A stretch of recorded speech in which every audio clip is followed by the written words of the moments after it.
Je, wapi pameandikwa kwamba mwanadamu azini? Sasa ukimwambia mwanadamu asizini, umezungumza neno la Mungu. Wapi pameandikwa mwanadamu anapaswa kuua?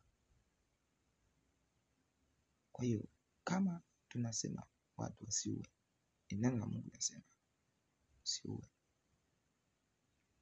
Ni kama tunawaambia watu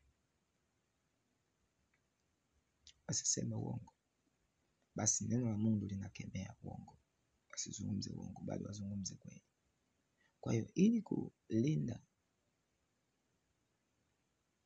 maslahi ya Mungu na matakwa ya Mungu, lazima tuzungumze kweli ya neno la Mungu, na pasipo kupindisha, pasipo kugoshi, pasipo kukwepa, pasipo kuzungumza kwa kuzunguka kwa unafiki. Kwa hiyo mazingira ya hypocrisy kwenye makanisa au katika madhehebu imekuwa kubwa sana kwa sasa, kwa sababu hata mazingira haya ya ukweli leo hii manake unachujwa. Manake ni kama vile, kwa sababu unazungumza kweli na kwa kitu ambacho amekifanya kwa hekima yake na kwa taaluma yake na kwa uwezo wake, tutakapomwambia lazima atakuwa ameumizwa, lakini pia atakuwa amejengwa. Baada ya hapo atarekebishwa, na hilo neno ambalo mwambia litamsaidia na litamjenga.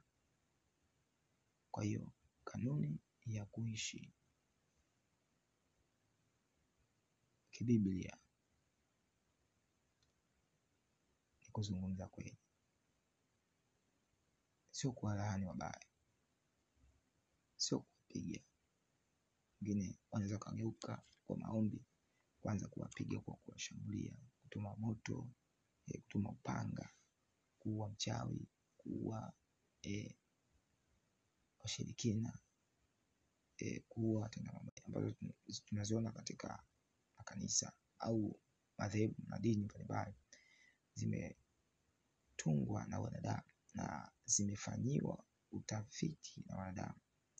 Kwa hiyo chochote ambacho mwanadamu amekitengeneza chini ya jua ni kwa ajili yake, wala sio kwa ajili ya Mungu.